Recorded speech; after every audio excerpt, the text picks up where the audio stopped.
إذا كانت المرجعية المغربية في ترسيم الحدود هي المرجعية التاريخية، يعني حدود المغرب يجب أن تكون نفس الحدود اللي كانت عليها ما قبل الاستعمار وما قبل الحماية الفرنسية، يعني حدود الدولة العلوية.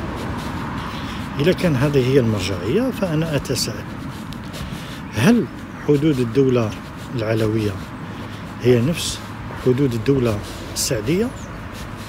وهل هي نفس حدود الدولة الوطاسية والدولة المارينية ودولة الموحدين ودولة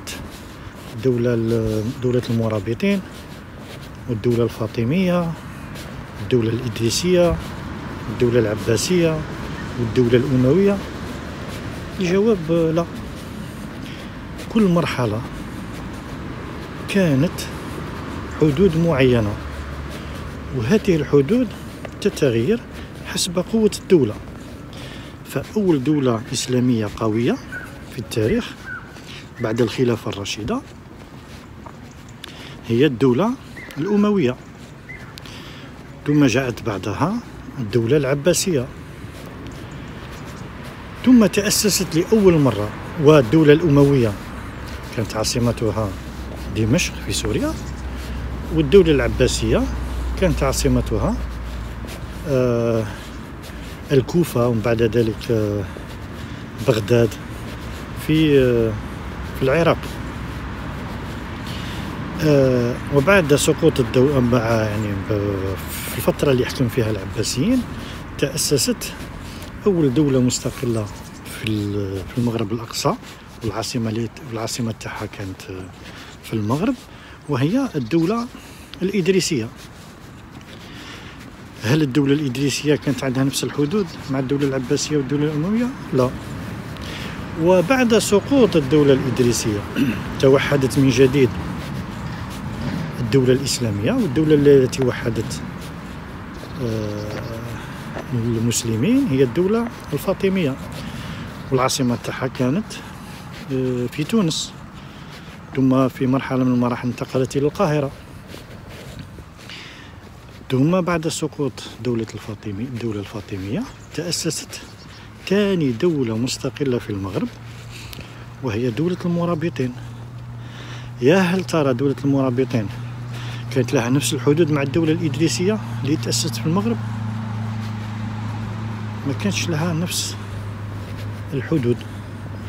والدولة الإدريسية دولة المرابطين عاصمتها كذلك كانت في المغرب. ثم بعد سقوط دولة المرابطين تأسست دولة الموحدين، والعاصمة تاعها ثاني كانت في المغرب، ولكن وحدت المغرب العربي. ومن بعد سقوط دولة الموحدين جت دولة المارينيين، من بعد المارينيين دائما في المغرب الأقصى، بعد المارينيين جت الوطاسيين، ومن بعد الوطاسيين السعديين، ومن بعد السعديين العلويين. وفي هذه المراحل كاملة ما كانتش نفس الحدود، والحدود كانت تتغير حسب قوة الدولة. الآن إذا كان المغرب حب يغير الحدود عنده طريقتين: الطريقة الدبلوماسية وأفضلها، والطريقة الثانية هي الحرب لتبديل الحدود لتجنب الحروب. كل دولة مستقلة تلتزم بالحدود اللي خلاهم لها الاستعمار، وهذا لتفادي الصراعات. إذن هناك طريقتين لترسيم الحدود: يا إما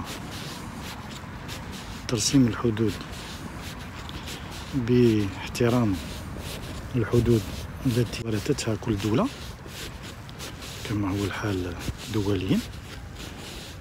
في هذه الحالة سوف نتجنب الصراعات بين الدول، وإما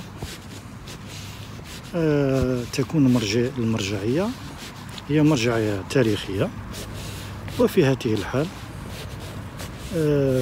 سوف تكون هناك صراعات وحروب لاسترجاع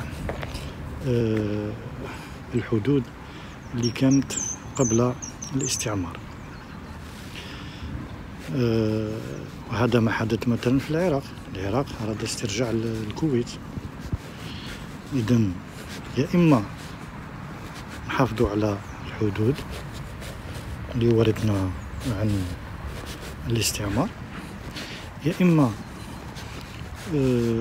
تكون تغيير الحدود بطريقة دبلوماسية، يعني برضا جميع الدول.